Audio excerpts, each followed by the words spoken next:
Hey everybody, I'm Greg Sowell, and this is Why Am I, a podcast where I talk to interesting people and try and trace a path to where they find themselves today. My guest this go-around is Kat Walsh.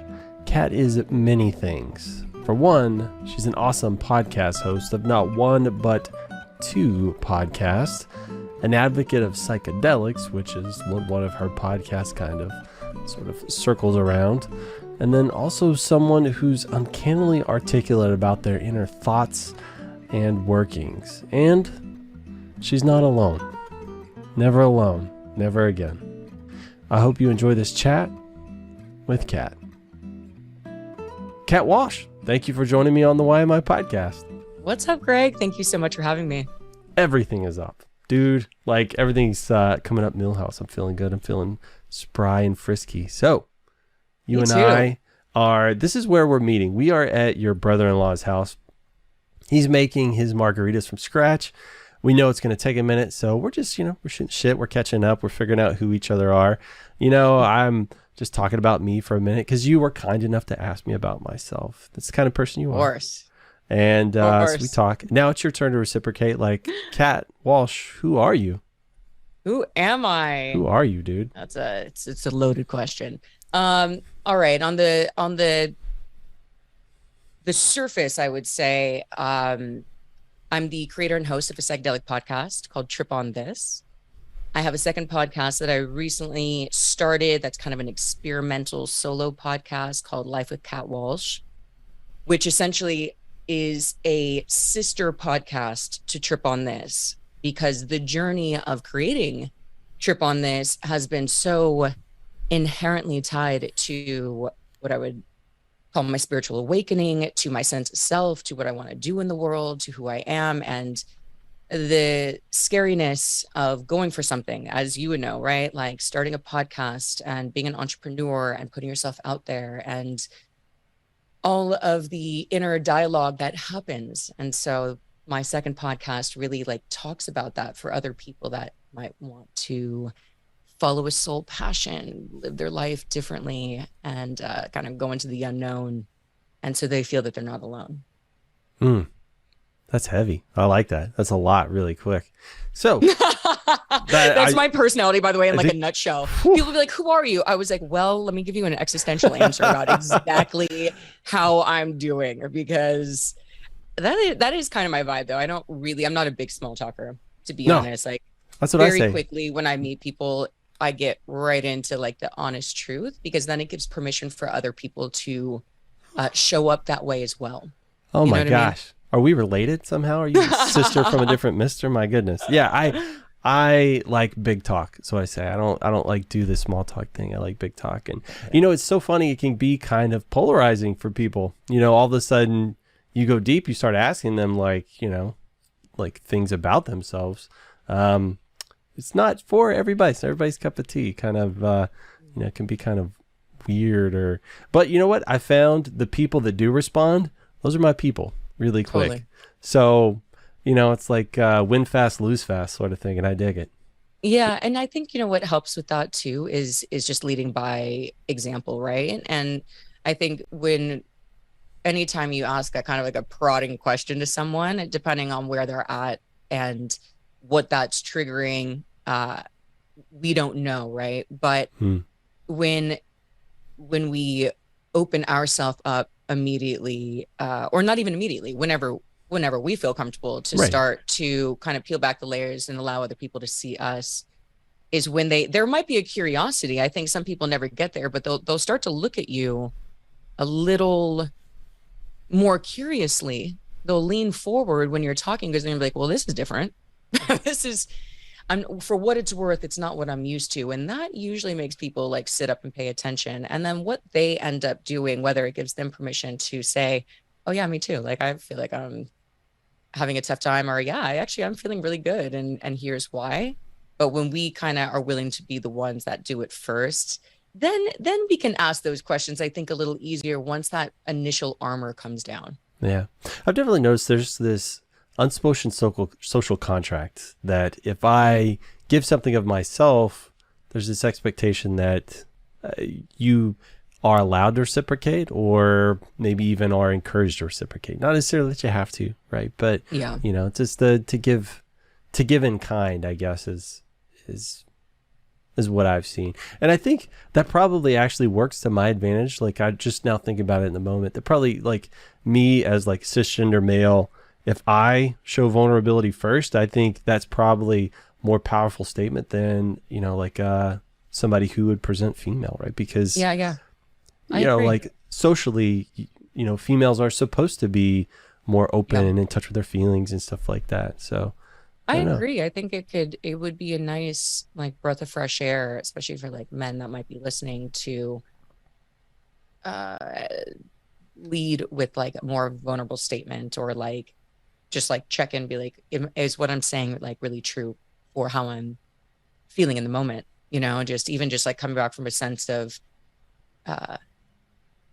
just like authenticity with self. And especially like a female will pick it up very quickly that someone is, especially like a guy, is in touch with how they're doing, is willing to, has acknowledged how they're doing. I think a lot of people feel a lot of stuff and then it gets I don't know, maybe like interpreted in the mind. We create a story around why we think we feel a certain way. And any kind of,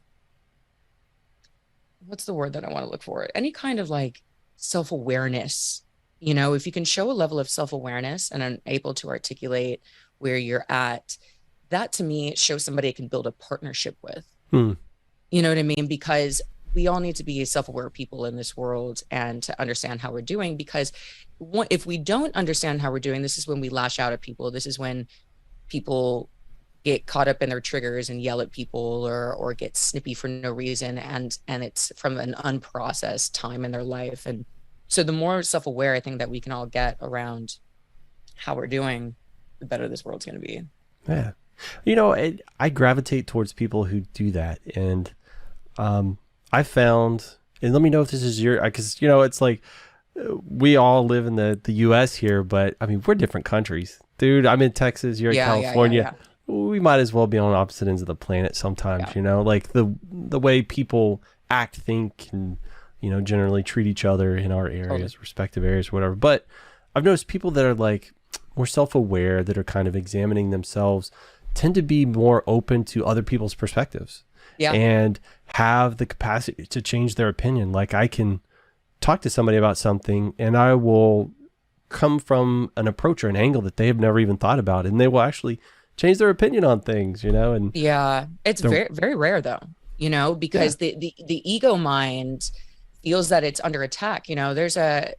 Imagine you've been saying one thing for so long and you're so married to this position or idea, and you hear something that is now challenging that narrative. Well, okay, now you have to like go back to all the different dinner parties that you were fighting for your point, or all of the different talks. And that really takes a courage to be like, well, shit, I thought one thing and it turns out I wasn't right.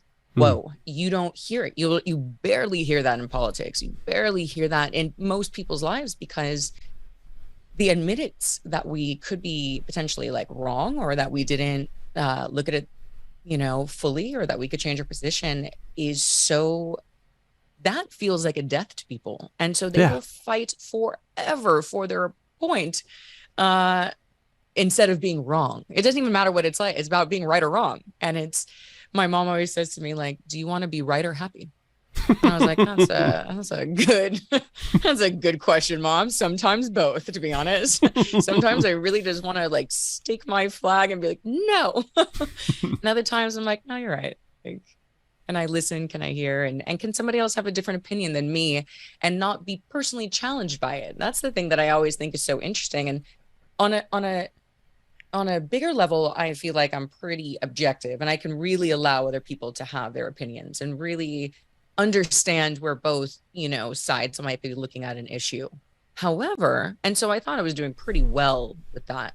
However, when it comes to interpersonal relationships, I thought that was the case too, except I recently went on dated someone for a week and I couldn't believe the amount of trigger I was in. with this person, and he was just a wonderful mirror reflection to me. I mean, he for sure came into my life to show me like, Kat, you are not that dialed as you think, girl.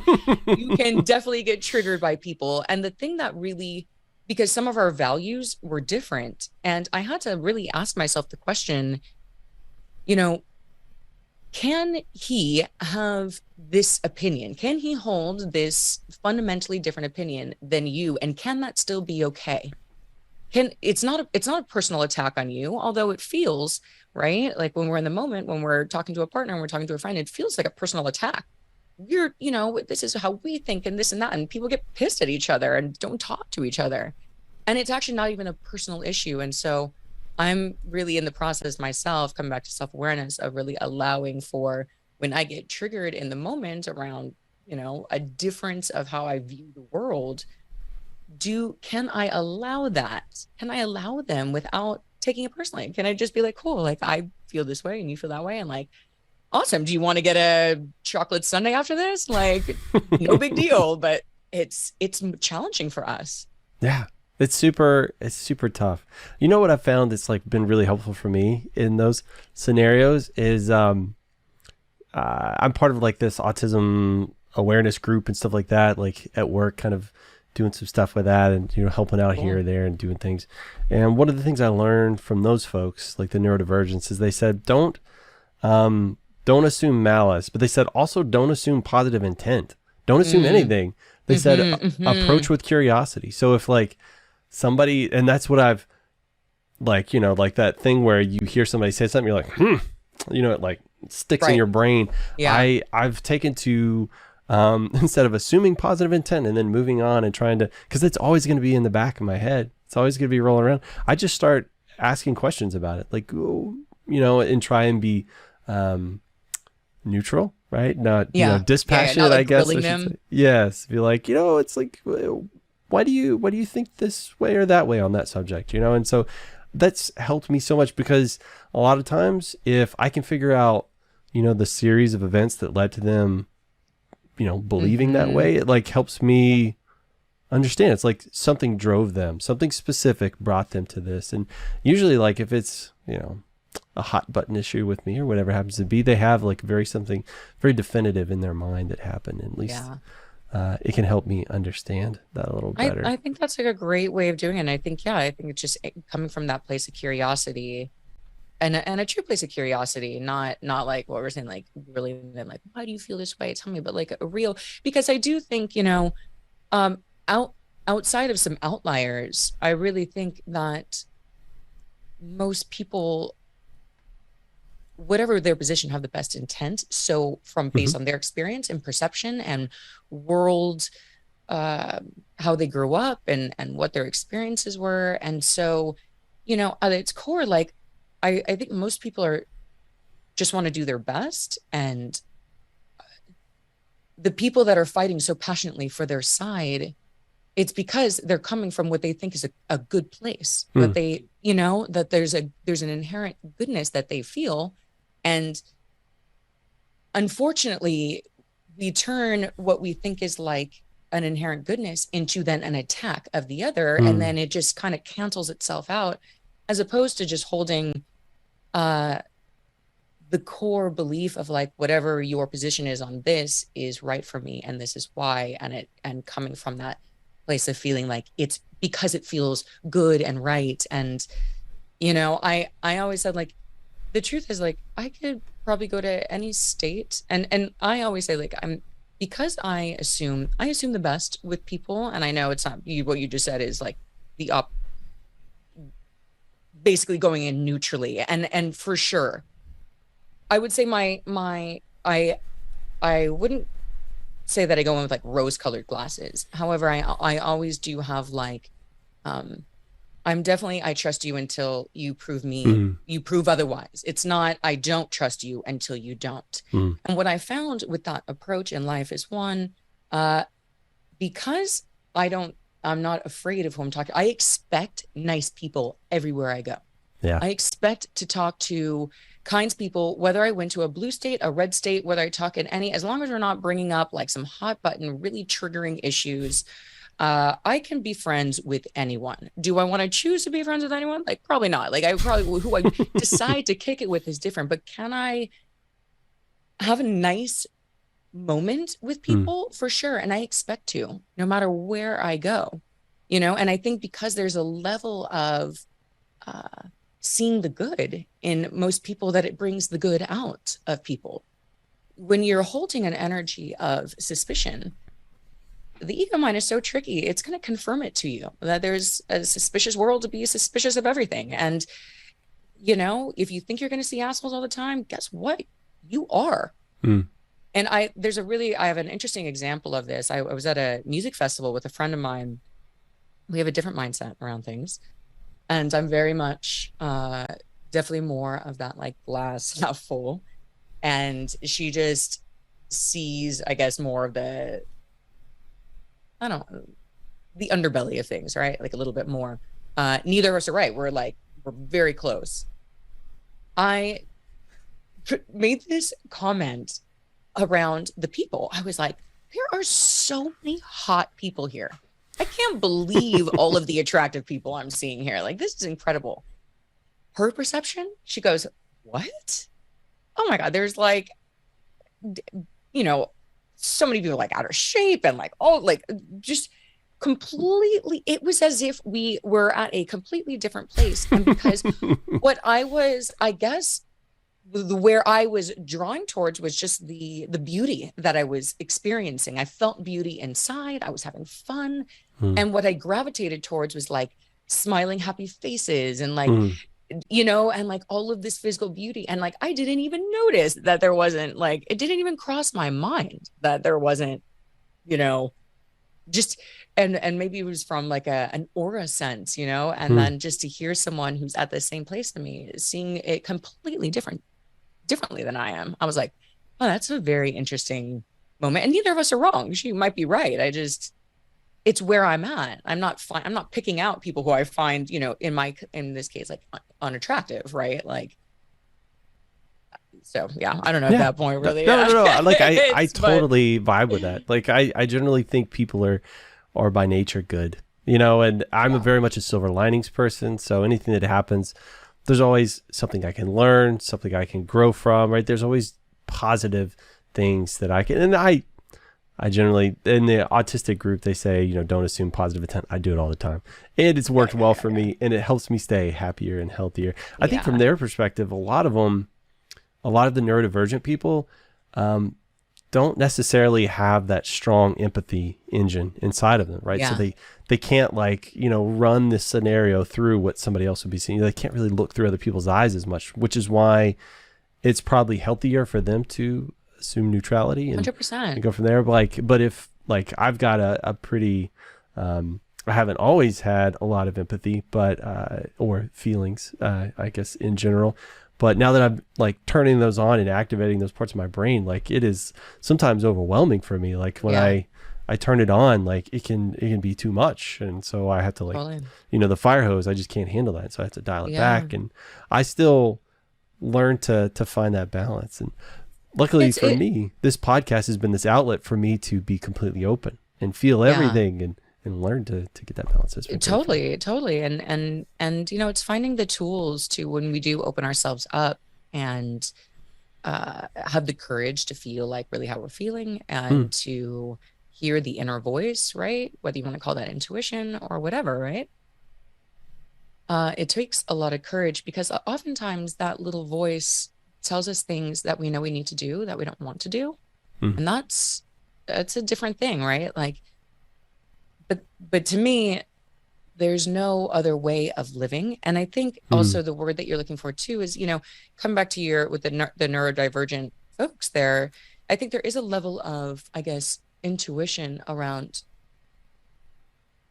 my encounters, right? So I'm reading someone very quickly in terms of their energy. If something feels absolutely off or hostile to me, right? Whether it's a body language or just, the vibe that you get inside, that's not just let me just blindly go into this. And I'm missing every signal of, no, but that comes back to, I think, what you're also feeling too, the feelings, the intuition, that gut, the feeling in your gut where you're like, no, something doesn't feel right here, and trusting it. That my biggest advice to people is to cultivate a relationship with that inner voice within you, not the loud one that's worrying you. That is the ego mind, that's the thinker, but the voice behind that whispers, that knows really what you need to do, that really knows, like, whether it's quitting your job, whether it's like, it's usually the tough stuff. It's usually a relationship that you're not happy with, but you've been together for so long. And like the loud part will tell you you're going to be alone forever. What if you don't find someone that's better? All this stuff, right? That's the loud fear voice. But underneath that voice is saying, this inner plea will never go away until you listen to me, that there is more for you, but you need to trust that you can have it. And you need to really believe that you can have an extraordinary life, or that you can have extraordinary love, or that you can live in a certain sense of peace, but that's where that, again, come back to courage to feel, and to not just feel it, but then to start putting action behind it. That's when your life starts to really change. That's been the journey of Trip on This. That's why I created my podcast, was all about that. I love how you articulated kind of a quieter inner voice. And for me, that's my feelings. I think you sort of alluded to that, like, like a situation or whatever will make me feel a specific way. And a lot of times I could just overlook that because of that, that fight or flight piece that's kicking in, my lizard brain screaming at me to do this or that. And it wasn't until I started examining, like, all right, here's this feeling. Why do I feel this? And really start picking that apart and figuring that out, where I really started seeing progress. Like, listening to that little quiet part of me that seems to know exactly what I want and need. And it's not screaming at me to fix it or to listen to it. It's just subtly there waiting for me. I guess, what do they say? When a student's ready, the master will appear. Maybe it was, those little voices are just waiting for you to get ready. And then when you are, they'll speak to you. And everyone has their moment, it's like, because I talk about this subject actually quite a bit on my own show, I think I like to say to people to not get down if they're not, meditating or hearing that intuitive voice, or listening, or aren't ready to hear the message, like aren't ready to hear the message of like you're saying, like not listening to the lizard brain and stuck in a pattern and this and that, but that we all hit a moment where there's a shift, there's a shift where you suddenly kind of like wake up and you're like, like, I wonder if there's another way of going about life. But that alarm clock is different in everyone. Mine was only 3 years ago. Prior to 3 years ago, I lived my life very much what I'd be like sleeping, very completely unaware that I had patterns, that I was acting out the same way every time when a certain situation came up, that I was always never really trusting that things would work out, that there was always such a level of like control over an outcome because I was afraid of the unknown, like stress. I was always so stressed at work, stressed that things wouldn't work out, that things just wouldn't work like that. And that I was the only one doing it, that if I didn't do it, then like my life would fall apart.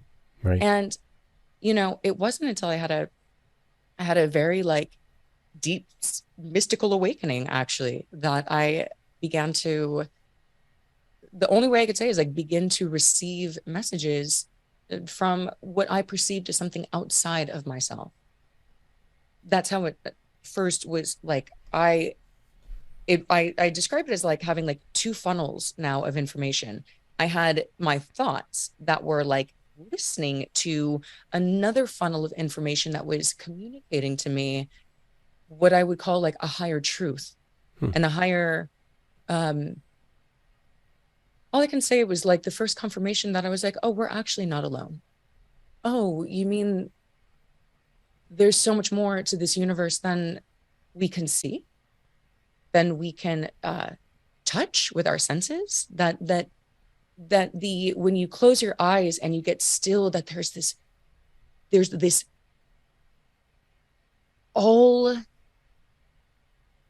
there's an energy of nothing, but it's almost like it's pervasive. It's everywhere. It's everywhere, but you have to be very, very quiet to hear it. You have to be very quiet to almost be like, is there something else here in my thoughts? And I know this is a very esoteric idea to understand, but, or to explain, and I wish I could explain it better, but, yeah, it was like this first moment that I'm not doing this alone, and that the inner voice almost became, it wasn't externalized, but almost felt that way, that I was now, I'm like receiving very direct messages for what I needed to do next and how to move forward, and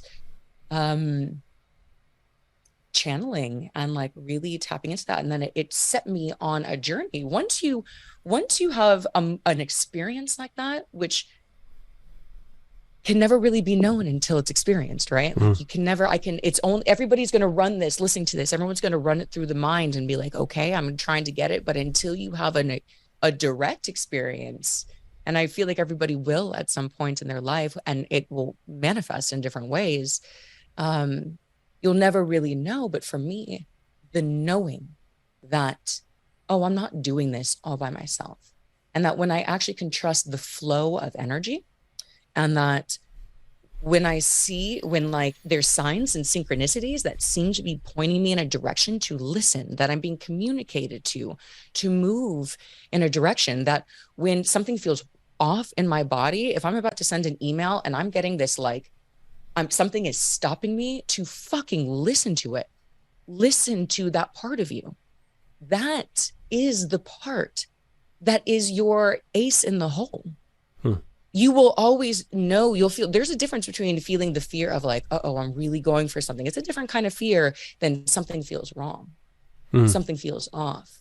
And when we begin to cultivate that, this is when we can save ourselves a lot of heartache, because you make a choice suddenly and go, you know what, I'm so sorry, I know I'm speaking for so long, but I want to give one more example. No, give it to me. Give it to me. So just a very practical example, because what I like to, when I talk about spirituality, I like to be very practical for people to like bring it back down to earth, you know what I mean? And not be so out there and woo woo where people are like, what are you talking about, Kat? Because that's not who I was before. You know, I wasn't a earthy vibes girl before this moment. And so I like to speak to those people to go like, I didn't talk like this before. I'm speaking from now what I've experienced and now what has like changed my life. And so an example of kind of really listening and cultivating that voice is I have a clothing brand for Trip on This, a psychedelic clothing brand. And I had this one design that I personally loved it. I loved it. Like I wanted to go with this. I knew one was going to be awesome, but I was going to do 2 designs. I was going to print it.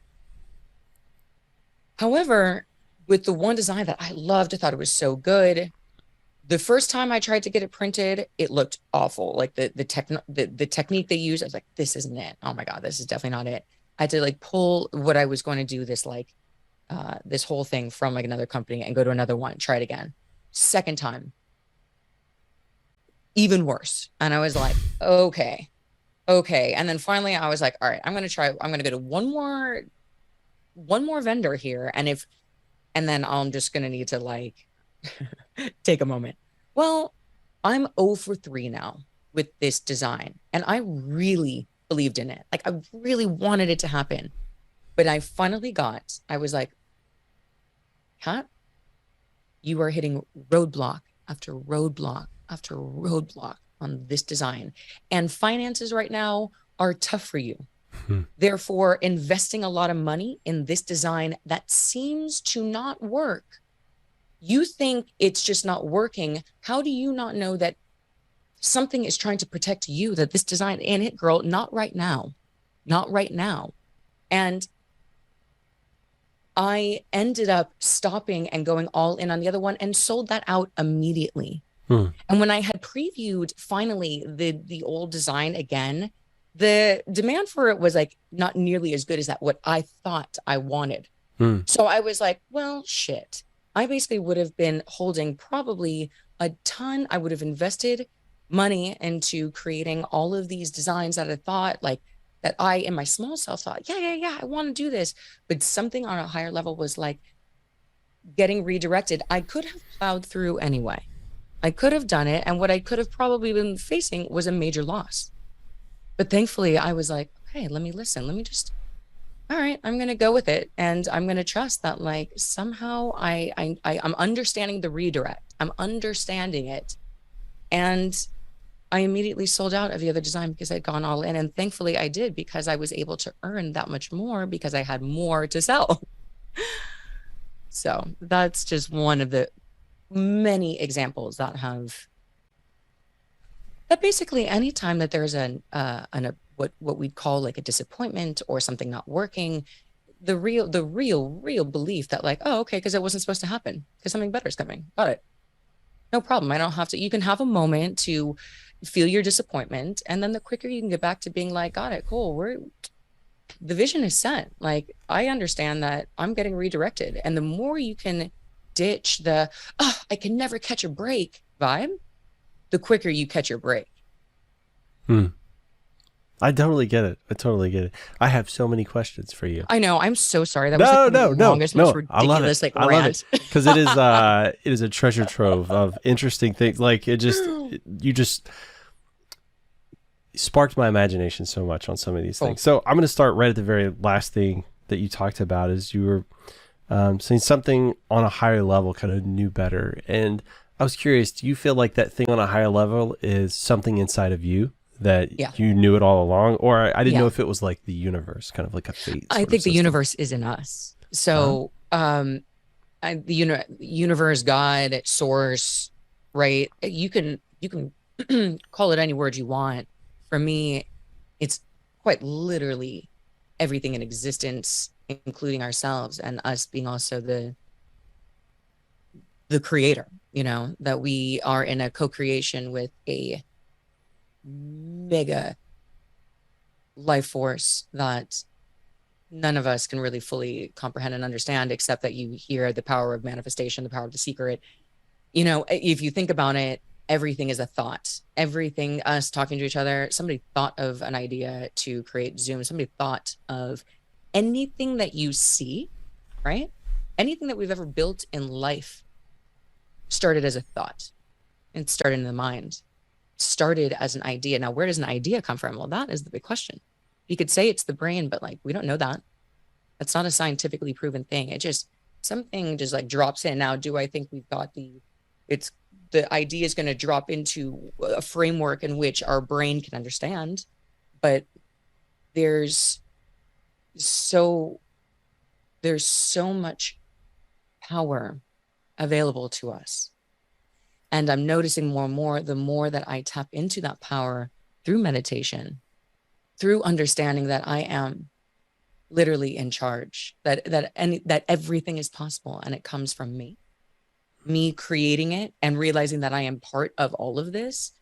And this is going to be a little out there for people, but that because I am connected to everything is possible, and that we are the universe, the divine self we are one and the same, it's a co-creation, and that we can harness this, the intelligence of this universe.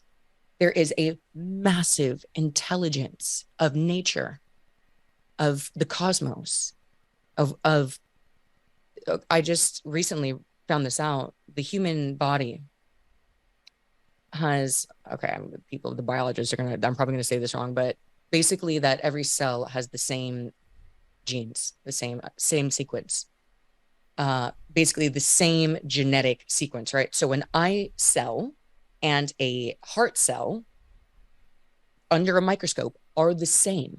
They're identical blueprints. How does the eye know to go to the eye? How does the heart know to go to the heart? There's nothing scientifically that we understand. And so it's like the realization, and that realization from a mind becoming a knowing through an experience, you realize like, oh, there's an energy and an intelligence out here that is available to us all the time. And it's our job to tap into that energy, to work with that energy. That is the life force energy. In the Chinese tradition, they call it qi. You know, it's called kundalini in Eastern religion in India. So it's like, I know, I'm sorry, I didn't explain that very well, but that's, did that answer kind of your question? Yeah, I totally get it. So I know there's so many things inside me that I will never be able to explain to anybody else, because all I have is language, you know, to convey. Yes. And the thing that like was the clearest explanation of why I have so many troubles is I heard somebody say one time, explain to somebody who's blind, who's been born blind, explain to them the color yellow. You know, Right. It's like, how do you articulate something that's solely like defined by senses, you know, into words for somebody who doesn't possess that sense, you know? And so it's just, there's so many things that you probably intrinsically understand and feel and know that it's probably forever going to be impossible to articulate it into words so that another human can understand it, unless they don't experience that's articulated perfectly though. That exactly is. And I guess the sense that I'm talking about is like, it is that sixth sense, right? And it's available to all of us. And that's always been my message, is that intuitive voice, that voice that you're listening to, that higher self, that higher aspect of you that is seeing the whole picture, that understands the whole picture, that has seen the larger tapestry of your life. It's guiding you along this journey. I like to think of like that intuitive voice has a roadmap to your life, that you have a big destiny. Now, the way that you go through it, that you're going to be hitting like peak points through it, and how you choose to go about it, but that you're going to get there. Your soul already came in choosing how to get there, and that it's going to help guide you. If you want to live the fullest, highest potential of your life, that there is a roadmap for it.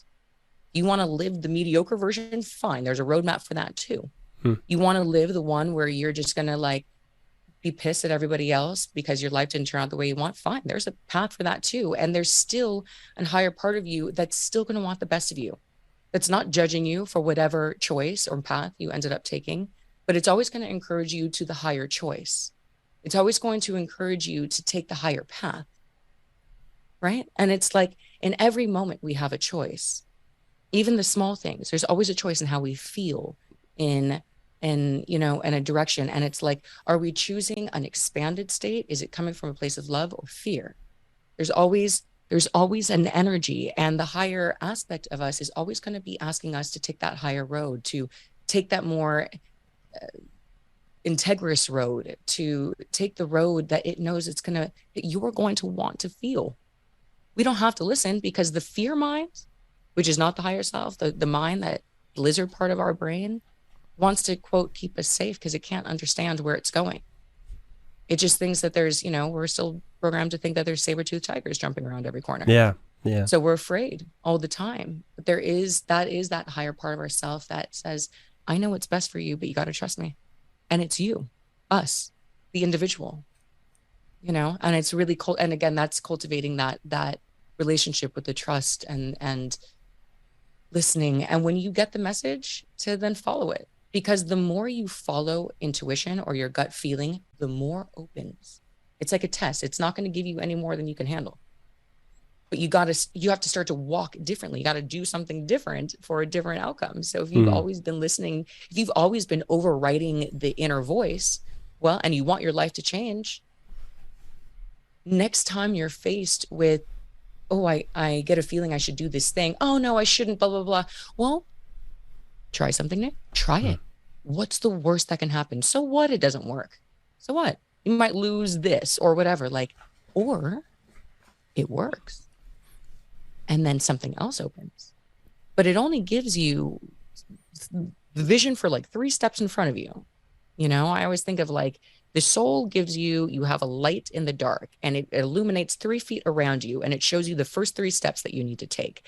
And then it says you need to trust after that. And then you need to step when the 3 steps that it can do. You have to take those 3 steps. And then when you take those 3 steps, you end, and then 3 more feet are illuminated. And another aspect of the path, we block ourselves by thinking, how? The word how is the biggest cock block of all time because the brain cannot understand how it's going to create this big vision you have or this business. And so it will talk you out of everything. It will talk you into or out of everything. You can give your mind the test. The minds can always do it. And so if this is where cultivating that deep inner trust, and you're like, I want to do this thing and I don't know exactly how it's going to work, but I know the first 3 steps are this. This is what I feel I'm being intuitively shown, like that I got to do this. And then you're going to get the next 3 steps and the next 3 steps. And you're going to be like, you're going to have holy shit moments along the way being like, I could have never predicted in a zillion years that this thing would have happened. But had I not taken these first 3 steps, I could have never saw step 4 that began to open up. Oh, I'm starting to see an actual legit path to how this works. But you don't get to see it until you start to cultivate that deep inner trust. So do you feel like, and I found this to be true for myself, which is why I asked, do you feel like the hardest part is taking that very first step in the dark? And then after that, it feels like it just gets easier with every additional step you take? Definitely. Because that's when the mind is the strongest, and there's a part of you that hasn't seen any success yet. Because once you take the first step, the most daring step of all, and you take that first step, something usually meets you halfway. And then you go, okay, got it. And then step 2, you're like, okay, well, I did step 1, so it's not so scary to take step 2. And step 3 is not even is less scary than that, because you've already done 1 and 2. You know, it's like, and the more that that's how you develop that, when we all want to trust ourselves to make the right choice, to live the life of our dreams, to, making the right choice in quotes. Boy, that's like a scary proposition, including for myself. Not like, it's something I'm constantly talking about. It's like, is this the right choice? Because I want to live the life of my dreams. Oh my God, what if I don't? Blah, blah, like all this stuff. And it's just, you get as clear as you can, and then you just got to go for it. Yeah. And know that, like, no matter what, you can deal with it. Yeah. No matter what, even if it's like a shitty outcome, you can deal with it. Yeah. A lot of what I do is scientific method, right? Where I will make a hypothesis. I'll try something. If it doesn't work, guess what? I adjust. I try again. I adjust. I course correct. Go. Right? It's like you were talking about with your design thing. It's like totally failure isn't fatal, right? Yeah. Like it didn't work the first 3 times. So you know what? You put it on pause. You move on to something else. And it doesn't mean you're not going to come back to it, but you survived. You moved through, right? You're alive. You're still going. Yeah. Yeah. The way and life I still works. have that idea in my mind at some point. And if I can get it, there's a certain few tweaks I might need to make, but like, it's not gone. I just understood that, like, if I was impatient, and I think that's the big thing, is like, it's impatience. If you want it the way that you want it done, and this is the way it has to be, this is when I feel like, face the most disappointment and frustration, because it's like we need to be a little more malleable. We need to go with the flow. Like, if you think about why do drunk people, they don't hurt themselves when they fall because they're all loosey-goosey. But when you are sober and you're stiff, you brace yourself and you break something. Like, and I'm not saying like go get drunk and get, break your fall well. I get it. That's what they say. Like, if you won't of like bend, you'll break. Some right? give here. Life doesn't have to have so many hard edges. The more you can dance and flow with life, the elements move. There's wind and water. If you look at the way that nature moves, nothing is stiff and hard.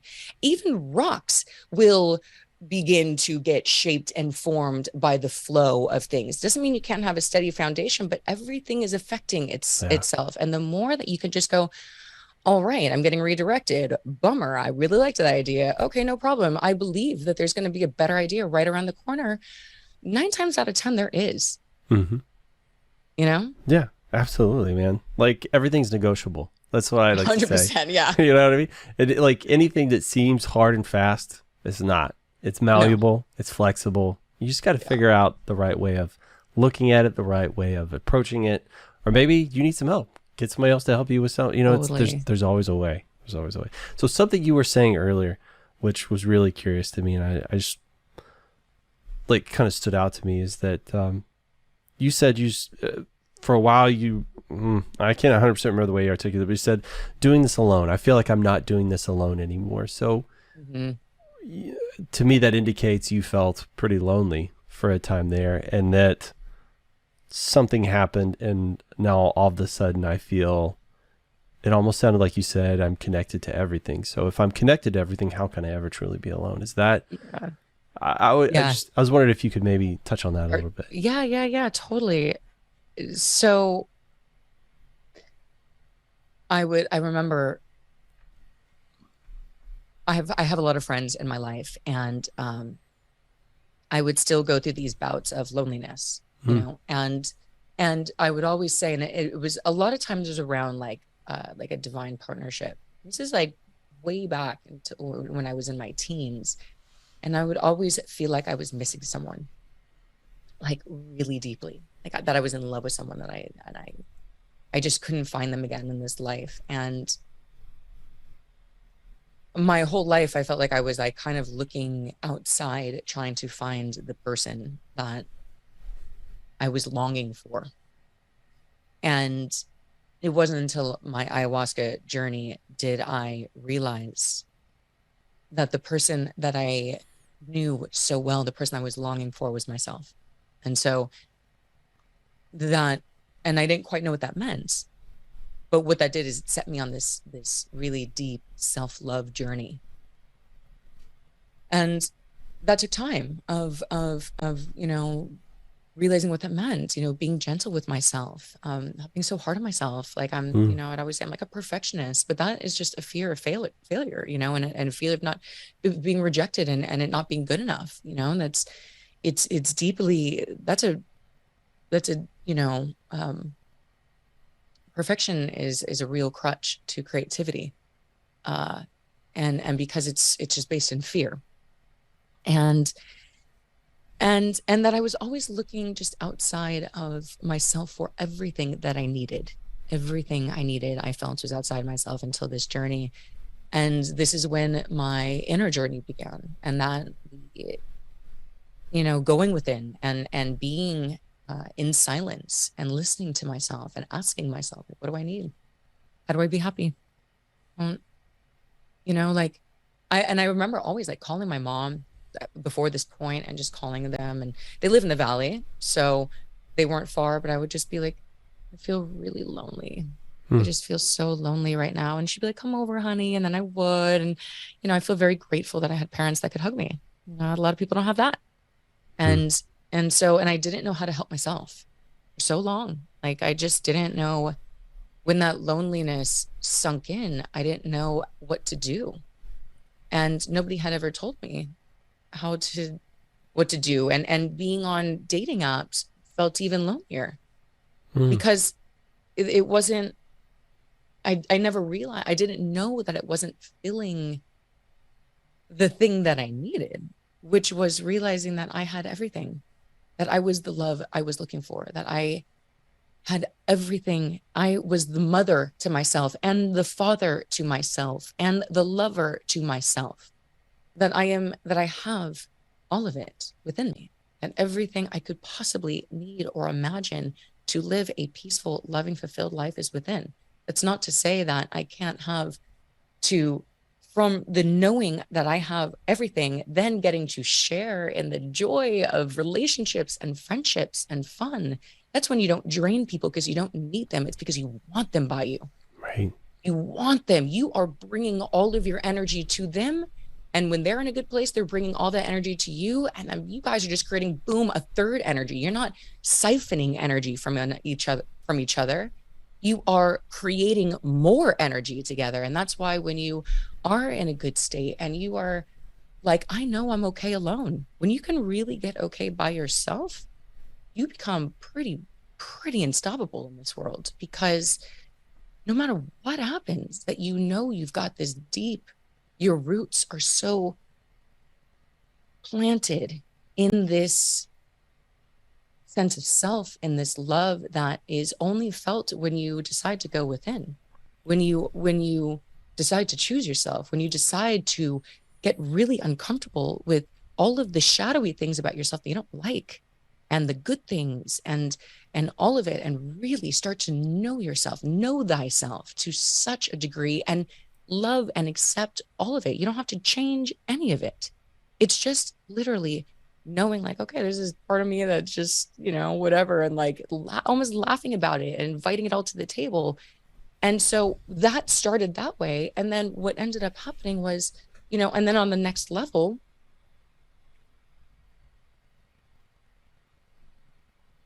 I really feel that there are guides and angels and beings around me all the time. My ancestors are around me all the time, that I feel them in, it feels like different energy, in the same way that if your mom and dad are in the room, they've got a different energy to you, right? It's not just what they say. Everything about them has their own signature. Every friend of yours has their own energy. If they're bubbly, if they're not, if they're whatever, like they're all their own energy signature. And the way, after this kind of mystical awakening I had, and this inner deep self-love journey, realizing like, I'm it, I am everything that I need, that I've been waiting for. It's almost as though the veil got thinner for me, and I was able to communicate with what I would call like more the spirit world, and it's okay if I lose people on this part. It's okay that this is going to extend people. It's okay, because I understand. I understand because I was there. I understand that before this moment, you could have told me this and I would have been like, okay, cool. I mean, like maybe, or like maybe you're making that up. Okay. Right. I could think whatever I want because I hadn't actually experienced it. And so when the veil, I guess you could say, began to thin, I began to receive information that I would consider like impossible, that I never knew, like information and direction that I started to being directed, like, you need to do this. You need to do this next. This is like, you're going to have everything you need. Keep going. Keep going. There's no trip on this. If I didn't have a very conscious connection with my guides, you don't have to call it your guides. You can call it your higher self. You can call it your intuition. You can call it anything you want to make it feel okay inside yourself, right? Like there's no, you don't need to take guides and angels. If that's too much for you, I get it. Totally cool. Call it your intuition. But having a very clear dialogue with that higher aspect, then allowed me, and I do, like, I'll like sit, and I've had some very like what I would call like supernatural experiences where I'm sitting, and I record it oftentimes, so that, because I can't remember what I say, and I put myself into kind of like a trance-like state, and I connect with what I call my the sisters, which is just feels like a collective of energy, feels like divine feminine energy, but it's actually not. It just presents itself to me in a way that I would best understand it, I guess. And I start to ask questions, and then I silence myself, and I begin to speak out loud words that start to come through. And the way that I describe it is that in the beginning, it was like one word, I would be like, you are, and then I would hear like exactly where you need to be. Or sometimes it was just piece by piece, and I wouldn't even know what I'm saying. And this would go on for 15, 20 minutes. And sometimes it would sound so random to me. I'm like, what am I listening to? Like, what am I saying right now? But then I would listen back, and I was like, oh my God, I have no cat. I have no concept of like, why was I even saying that? What was coming through, and then, or what the direction was. And then I actually had one time with my own podcast, I couldn't figure out how to literally balance two things mechanically, and I didn't know what to do, and I was getting so frustrated and like upset with myself, and I just sat in the chair and I just started to meditate, and I was like, I don't know what to do. And I felt this energy, and I literally just heard like something about a compression and matching something, and like all of a sudden just like information dropped in that I had never tried before, and it worked. And I was like, oh, okay, so like it can actually work like very tangibly like this. So, I don't really do anything without sitting down, meditating, and asking myself, do you want me to do this? And if I don't get a definitive yes, I don't do it. If I get a hesitation, I ask, why am I hesitating?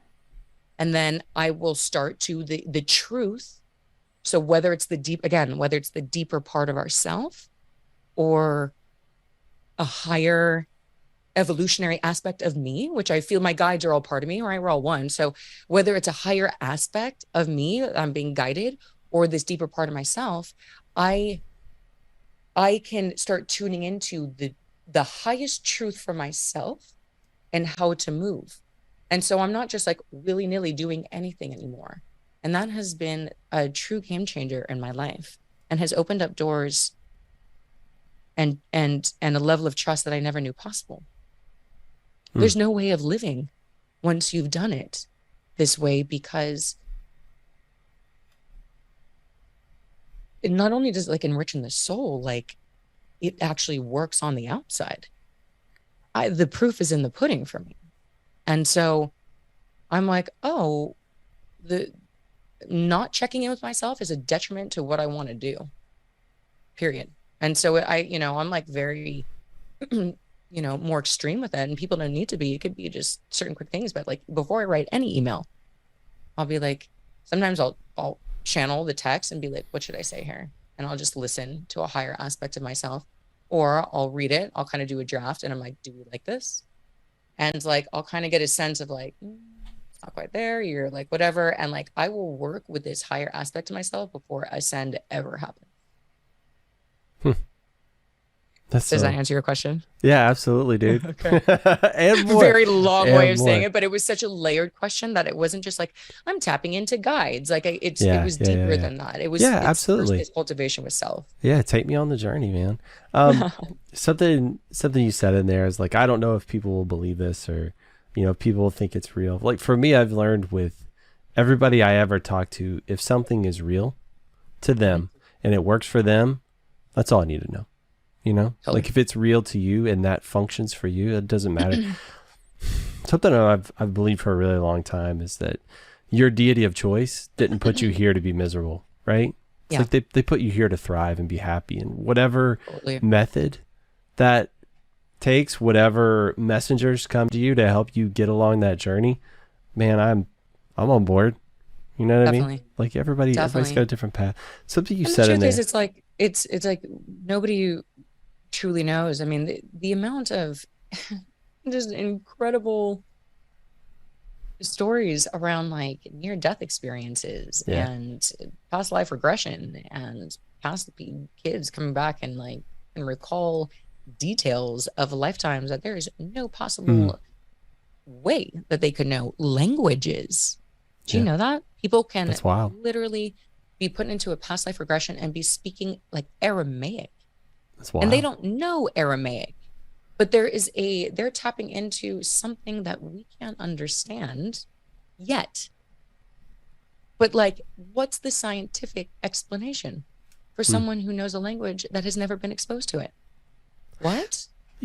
I talked to somebody who's like actually a pretty decent friend of mine, and they were talking about how like in therapy they've been tapping into some of their past lives they've been going through and seeing some of the stuff that they went through in these past lives, and it's actually going through that, like feeling those feelings, seeing those visions, whatever it happens to be, is helping them deal with current life. Like they're working through traumas that like doing those, or like informing them and helping them in their current life. So like to me, it's like, I don't care if you believe in that or not. You know what I mean? The method, whatever they're doing, is helping them deal with what's going on today. So how could that be bad? How could that be a bad thing? Yeah. Like I don't care. I couldn't agree more. And if anybody's interested in listening to an excellent page turner on this, there's a book called Many Lives, Many Masters by Brian Weiss. He was a psychiatrist, very science-based, very science guy. And accidentally, he used to regress people hypnosis, but back in like to childhood, like childhood traumas and things. And he accidentally regressed this woman back. He basically said, just go back as far back as you can go and she basically began to recall lives from, like Christ's time, and just all these different lives. And it's just a fascinating read if anyone's ever interested in um, a really cool way to learn about reincarnation through one woman and all of these different lives in this man. So it's fascinating. And again, like the same thing, the thing that was the craziest part for him is like this woman had so many phobias and she could barely function in the world. There was so much fear and shit going on. And by the time that she was done through all of these lives, like not even the same person. Completely, suddenly, like she had a massive fear of drowning, for instance, and like to the point couldn't even go in water, like that level of such a phobia of drowning that couldn't even go into water. Experiences a life where she drowned as like a sailor, experiences, dies in this whole hypnosis experience, never again had a phobia of water again. So again, it's like, okay, well, if you think she's just making it up and it still worked, okay, fine. I guess if you want to say somewhere she needed to imagine a scenario where she died as a sailor and then she fixed her phobia, okay, fine, that's fine. It still worked. Or perhaps we don't know shit and the soul is much bigger than perhaps this physical body. And maybe we are an infinite being. Maybe we've done this many times before and we'll do this many times again. None of us really know. That's something that always strikes me. Every time I learn something new or interact with somebody that's just thinks in such a different way, I just realize how little I actually know and how much more there is for me to learn. And it's just, I love it. Like stuff. Something you touched on that, like, I don't know, man, that was a good one for me. Cause I always have these little one-liners that I pick up from people and I put these little asterisks. I've got a lot of asterisks already.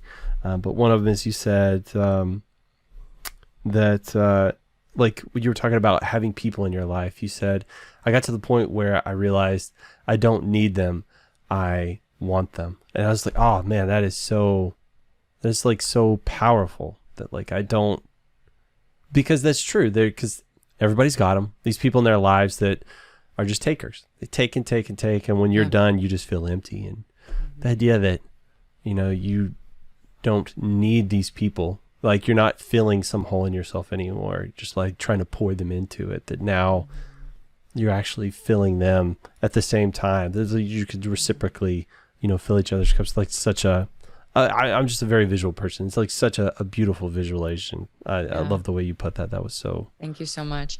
Eloquently done. I think when you are, that's also where it comes down to like, we all need to learn boundaries for ourselves, and just sometimes we can give when our cup, like you said, is very full and we're feeling good and we got a lot of love to give and we got a lot of energy we can give, that if we know we're going to be around a particular friend that struggles to get their own energy to that place, that you can give it, because there's always going to be times where we will need it. It is reciprocal in many ways, where we might be the ones having a tough time and somebody's doing really great, and then you come away being like, I feel so much better, like thank you. But if you're coming away from, if you're always the one that's coming away really drained, that's where a boundary doesn't have to be mean or harsh or like, I don't need to see you, but just like, I need to do my own thing. Like maybe I can't answer this call right now because I need to take care of myself right now. Or if you truly are feeling like this person wants to see me and they're having a tough time, like you gotta like check in with yourself, be like, is there anybody else that can help them right now? Because I'm not feeling in the place I can do it. And I do not want to do anything out of obligation. Who wants to be obligated to do anything? I don't want to live my life in obligation. I want to either choose to do it or choose not to do it. And make it very black and white. Like no obligation here.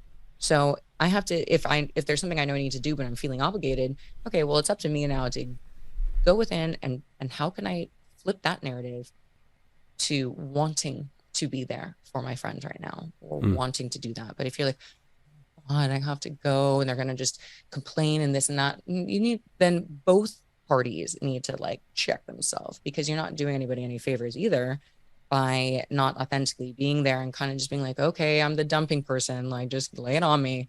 Well, that's not really fair to us either, right? So it's like it's a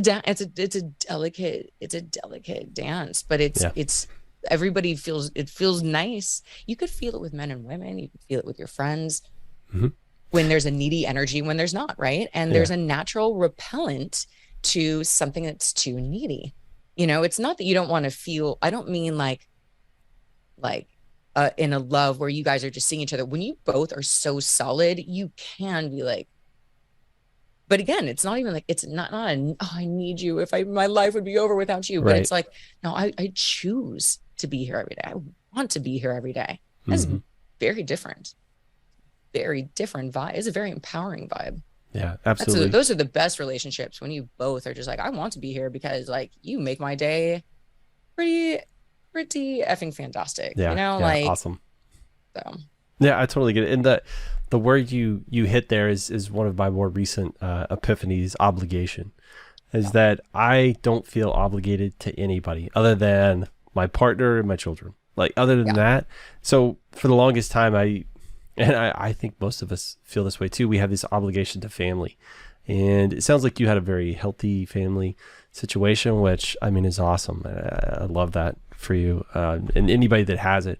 But there's a lot of us that don't, and yet we have this inbuilt sense of obligation that we still have to go around our abusers or the people that just pull away from us or bring us down, you know. And then you know, once you have this realization that, oh, I don't have to be around you if you don't build me up. And you know, I used to think that it was like, you know, everybody said, you know, I'm cutting this person out of my life. I've decided I don't use that terminology anymore. I now, because I'm such a visual person, I'm in a car. We're on the highway of life, and my car is just way ahead. You know what I mean? Like I'm working on me, I'm figuring stuff out, I'm being healthier and happier. And if these people way back here, if they get it figured out and they can catch up, that's great, man. I'll be there ready to party with them. But that's such a good way of putting it. Yeah. Cutting out feels like very aggressive. And also it's also hard on us, like, because there's still something within like cutting that just sounds sharp. Yeah. You know, when we're talking about going with the flow again and like just don't. You could just like, you know, you can, if you need to say to someone like, look, man, I'm just like taking some time. I'm like centering myself. I'm going to be, you know, it doesn't have to be a lie. You could just be like, yeah, I'm just choosing to, I'm, you know, spending time with the kids and family. But like, this is my focus right now is like, I'm just needing to like focus and chill and like, I'll catch you later. Might need to be the vibe, you know, it doesn't have to be so like, this person, because people change also. Yeah, absolutely. They might catch up, and like if they do, like sick. Yeah. Awesome. You know. Yeah, here we are. Just the party just got that much bigger. Oh yeah, you're in awesome. that char. Like, what's up, man? You're here. And like you could talk, and then you're talking on that same wavelength again. Then you're just like, you know, vibing at the same level. Yeah. So I've tried to have this mantra of say yes unless a no is required, but it also, like what you said with boundaries, that's definitely what I have started enacting, right? You know, it's like, it's a yes, but if it is around one of those people or, you know, somebody who is disruptive to my life or, you know, just doesn't add value or quality, that also can qualify as a no, right? Because that's just, you're just setting a boundary there. So I could still kind of have that, because so many good things have come to me in my life by just saying yes to stuff, you know, like, yeah, I'll do that. Yeah, I'll do that, you know, but a willingness to do things in new situations and new people, like that's going towards the unknown, and behind the unknown, everything is possible. And that's the cool part, is saying yes. And I'm very much like, you know, I love the movie Yes Man, like a yes person, like just, but yes, when it's true. Yeah. You know, just like yes when it's true. And I think something you said earlier, I might love someone, but I'm just like not up to it. Yeah, I just want to tell them the truth. I'm like, I'm just exhausted and I would love to, but I need to just like get 12 hours of sleep tonight. Yeah. You know, and like if you've got definitely healthy relationships, you should be able to say that to someone and they not take it personally and go like, totally get it. I'll catch you when you're back. Yeah. And earlier you said something like, there's a difference between like being afraid and like being afraid of like, or maybe just like anxious about trying something new as opposed to like, this doesn't feel right. And yeah, like you could definitely tell like with that yes mantra, this is like hinky. This doesn't feel right versus this is just something new and I'm not sure if I'm going to fail or whatever. It's like, Yes, it's yes, yes, definitely exactly. knowing the difference between those two. Yeah, Exactly, absolutely. exactly. And pushing through that, you know, fear of I might fail at this thing and then just going for it anyway. And it's so Exactly. funny that it gets so much easier to say yes every single time you do it, right? Like things get less and less scary as you know, somebody likened it to me one time that like whenever you're driving, you see like this giant mountain in front of you and it looks like, man, this is gonna be a nightmare. How am I gonna get through this? And then once you get past it, you look in the rear view, it's just a little speed bump.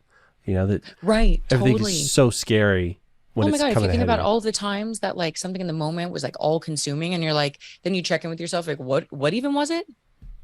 What was Yeah. I freaking out about Yeah. 2 years ago in October, on October 10th, 2020? Like, what was the thing that was like all consuming? What if this doesn't work out? Like, here I am, life went on. Like, it's going to continue like that. As life has always worked out, it's always going to. We're going to be guided to where we need to go. The next step will reveal itself, however that looks. Life for sure will continue to change and unfold. And you're going to continue to have whatever chance meetings and things that you're meant to have. There's going to be people coming into all of our lives that are always meant to. There's just, you're going to be meeting them at some point. Mm. You just think of all of the amazing moments, the moment you met your wife and whatever you were, whether it was a party or wherever, life was one way for 1 second and then suddenly nothing was the same again. What's to stop that to continuing to happen in all of the different ways, whether it's friends or career opportunities or new projects or the excitement of life is that instead of fearing of all the bad things can happen, well, what about all the fucking wonderful All the things that can amazing happen? things. God, there's so much amazing shit out there. And if you set your energy to the feeling of, and this takes time and work and meditating and being gentle with yourself when you get fearful. I'm constantly battling in between what's going to happen and trusting your life has been pretty awesome up until this point, and you've gotten through the stuff that was tough. You're going to do it again, girl. Mm-hmm. And so being miracle prone, I am Miracle ready for prone. miracles at every moment. Not ready for disaster at every moment. Disaster, whether that happens or not, okay, but why am I putting all of my life force into scary situations when I can actually be thinking, wow, I could walk out the door, I could have a message, I can have an email to me that is like, oh, I would have never thought about this. Like, what a game changer. What an opportunity. And I feel like the more you've got that positive mindset, you just attract it right over to yourself. Yeah. It's so funny how, yeah, like attracts like. You know, it Totally. definitely does, like that. Miracle prone. That's another. I put an asterisk by that. That was so good. I love Miracle prone. it. Well, earlier, You know? one of the things I was thinking about asking you was, you know, so you have Trip on This, and yeah, I mean, I said it when we weren't recording, but you are tremendous podcaster. Like you have amazing voice for it. You have a great intuition. Your pacing, everything is great. So Oh, thank you. can suck it. Likewise. But What a great combo. so you have Trip on This, and then you decide, hey, I'm just going to expose myself and be vulnerable to the world. Yeah. Let me try this other one. And I was going to ask you where you get the balls to do that, but it sounds like you've pretty well explained how somebody would take on something like that. Because, I mean, what's more dangerous in life than exposing who you really are to the world and to the internet, I should say, you know, at large. Well, I think it's very tied to what I think my dharma is, to be honest. And what I think I'm here to do is, one of my gifts, I feel, is communication and to express how I'm feeling in a way that people understand, and to also take big concepts, even though I feel like the critic in me, it was like, that was a little too out there for the way that I would like to. But I'm very good at like taking very big concepts and making them accessible.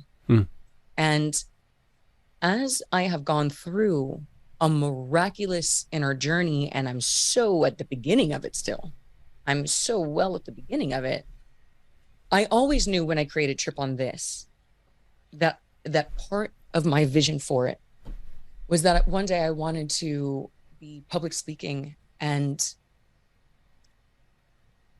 telling people, and not just telling people, but that I talk about in real time that everything is possible.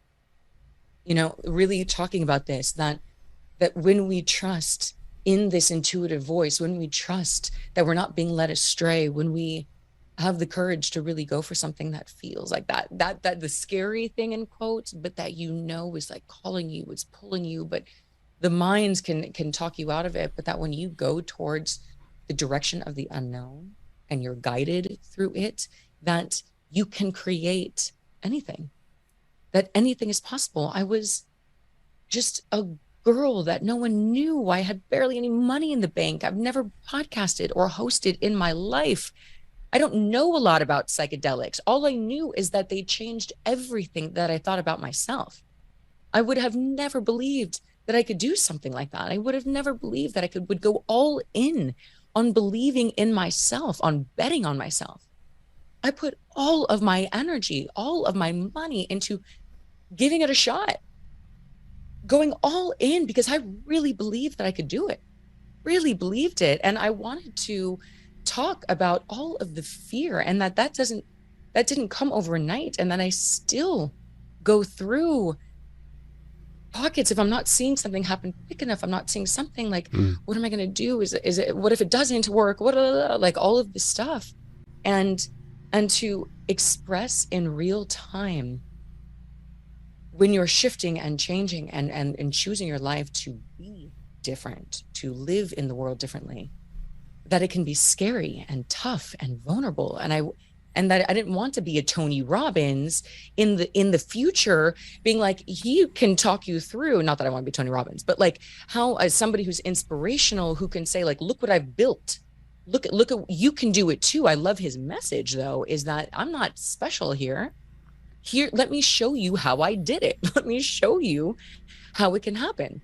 But what I wanted to do was I wanted to show people in real time, so that people were along the journey with me, so that, in 3 or 4 years, that when I am standing on a stage talking to people, that they were with me at every moment of the journey as a scared girl that no one knew.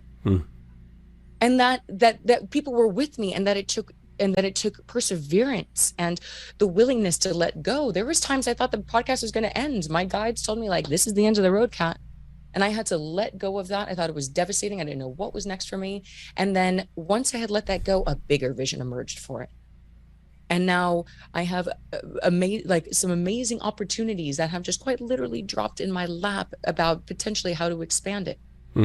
Stuff I could have never. There is no to-do list for the meetings that I have coming up. There is no to-do list for one of the meetings I have coming up. No matter what happens, the fact that I have this meeting literally came to me. A friend introduced me, mentioned my podcast. Then it was recommended. I was put together. Now we're getting lunch. There is, for this, all my guides have always been telling me to do is, you need to keep just seeing it, Kat. What is the point of Trip on This to people? The point, while psychedelics is one through line, is because psychedelics were the thing that helped me realize I can do anything. Therefore, I want to tell everyone else I'm not special.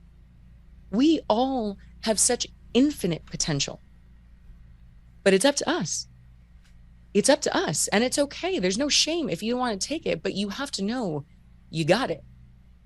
You've got it. And then Trip on This was a roadmap for how to do it, and other people living their journeys and going through that. And then Life with Kat Walsh being, okay, let me actually give you, just in case you're interested in exactly the blow by blow of what's going on for me and what it looks like to be an entrepreneur, and how you can get down on yourself, and how you can get high on one moment and scare the next. And you are not alone, was my message. We're doing it together. And so, it became like,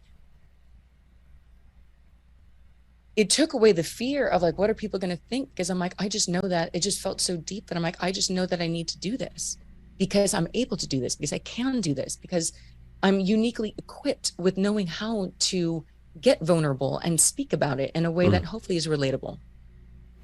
I like it. You know, the through line here, you talked about it earlier, was psychedelics. You know, the ayahuasca, that was, you said, was kind of the thing that sort of was the turning point, I guess, for you. And I'm curious, do you feel like, I mean, obviously psychedelics were the key to kind of unlock where you are now, but do you think that was just a shortcut to get to who you are now? Do you think you would have been able to find this person you are now without them? So that's a good question. It's very hard for me to answer that Absolutely. because the truth is, before psychedelics, I didn't even know I wasn't okay. Mm. I didn't know that I was in a low grade depression my entire life. I didn't know that how I felt wasn't normal. I just thought that was baseline. I knew I wasn't, I guess, anxious or depressed like a couple people I know who were that would call themselves, I'm depressed and I take an SSRI for that reason, or I have really high anxiety, therefore I take Xanax or something, right? So because I wasn't in an extreme, I thought, okay, well, I guess how I feel is just how we feel. This is what the human experience feels like. It's kind of mundane. It's filled with a steady hum of unease. Sometimes it's like a white noise of unease, like just like what's gonna happen. Like there was never a true peace or a true relaxation. There was always this like a heightened, like a slightly heightened sense of like, is everything okay? Have I done everything today? Like, like this little part of me that just would never let me just be like, you're fine. I mean, very, very, very occasionally. Mm-hmm. So I thought that was just, this is how we feel, and that I thought I was pretty well functioning in the world. Then I did psychedelics and got to realize, oh, this is what you could feel like. You can feel this good. Actually, you can actually like let go of some of the energetic baggage that you're holding. You mean that the way that I've been looking at this subject in a loop over and over and over way, I couldn't see another way to look at it. And then suddenly I take a psychedelic one time and you show me 5 different ways to look at the same thing. And I realize, oh, well, yeah, it would have been a big deal if there was only the one way that didn't work, but that was the only way that I saw, therefore it didn't work. But suddenly psychedelics showed me, oh no, there was 5 other ways actually I could look at this, and that it's easily solvable. It's an easy solve. So it was just kind of like, oh, I got to realize there's actually no problems out here. There's no problem. There's never a problem. There just needs to be a new solution. Okay, well, you need to do something else here. And so without it, I wouldn't have even known that there were other options or ways to perceive the world. So to answer your question, sure, I think maybe in 25 years, I would have landed here. Maybe in 25 years, and I would have needed some kind of a shake up, some kind of maybe even a rock bottom of some kind of real low that made me turn inward. There needed to be some catalyst that needed to change where I was at. Thankfully, in my case, I felt fortunate to find psychedelics before it was a major life disaster or something that forced me to like, and that happens. That's how a lot of people also find the spiritual path. Sometimes it's from a major accident or losing their wife and kids to a horror, or like right. Something big shakes you out of your stupor, which is the humdrum autopilot of your life. Mm-hmm. And I feel grateful that it was psychedelics for me. And I feel that psychedelics are going to be that for a lot of people. And I feel very grateful that I get to help people relearn what psychedelics are and could be, and redefine the stereotypes and allow people to, again, have another perspective on what they could be. Not for everyone. They're not for everyone, but they are going to be for a lot of people. It's so funny. I've heard people categorize it as seeing people sleepwalking. I always called it being zombies. So for me, it was one of those major scenarios where after my second son was born, 2 weeks later, my wife went in the hospital. Like she went into ICU for like 2 weeks and 30% chance of survival. She came out my God. and she's like amazing. She's like such a inspiration, so kick-ass. But it was so funny because everything that was so important, that was so big, suddenly didn't matter. Just did not matter. And it's so funny how after that I started looking around and I just realized like I was Neo waking up out of the Matrix. Like all these other people are toiling, for just blindly, unhappy, and they just don't do anything to change it. And I came to realize every now and then I would meet somebody else who had some major thing happen and they were shaken up. And now it's so funny. I've spoken to a couple of different people that have done psychedelics and they didn't have anything traumatic happen. It was psychedelic that turned the key in that lock for them that woke them up. And it's so like, I used to think the only way you could get out of it was something really messed up happening, Yeah. But the more people I talk to that have used psychedelics like ayahuasca or DMT, that's like shifted just picked them up from where they were and set them somewhere else, and they could look back at themselves, and all of a sudden they're like, what was I doing? Why was I doing that? It's so funny how the superhighway. It takes something. It definitely sounds like a preferable alternative to something traumatic happening. And to take you back, I feel like this is how the universe is trying to get our attention constantly. Higher self, whatever you want to call it, right? Your guides, your angels, you put the word, it's trying to get your attention. We ignore the signs constantly, right? We'll ignore the signs until the signs get louder and louder and louder until it becomes something big. It's not always the case, but a lot of times it's like, it could even be like a job thing, right? You could just think of it like, you need to leave the job that you're at. It's sucking the life force out of you. That whatever is happening. And it in the back of your head and it's very faint, but then it becomes louder and things start to happen and it becomes more disruptive, or maybe you become more disruptive, or like, and then it becomes even like, it's your soul being like, you need to leave.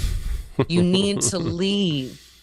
You don't like this job. Your soul is like crying out for help until one day there's like a horrible firing or something, or you blow up at your boss and like it becomes this whole big thing, when all the while, and then suddenly now it feels like a disaster, because now like what could have been maybe you leaving on a high note, you would have like had time to find the job that you wanted to go next, or find the career, like you had made that, like all the steps you're going to do it, where it could have been like a nice flow, because you were listening to the part of you that said gots to go.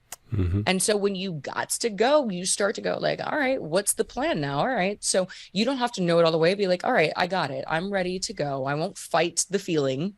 But I don't feel like I can go at this moment. So higher self, guides, universe, please help me now. Please help me set me up with the next thing. Okay. What do I need to do to put myself in alignment with my next opportunity? What proactively can I be doing to get myself ready for that next opportunity? So when that recruiter reaches out, it's not like, oh my God, can you believe this? Of course I could believe it, because you've been telling the universe, I'm ready to leave my job. I've been getting my resume ready to go. I've been telling myself, well, what do I want in my next job? Oh, you want flexibility? You want to get better paid? Cool. Like you setting all the energetics of like, you want to feel really appreciated for your job. Is that why you don't like this other job? Okay, great. Start to align all of that so that when that recruiter calls you up, or when you see that job post, it's already yours.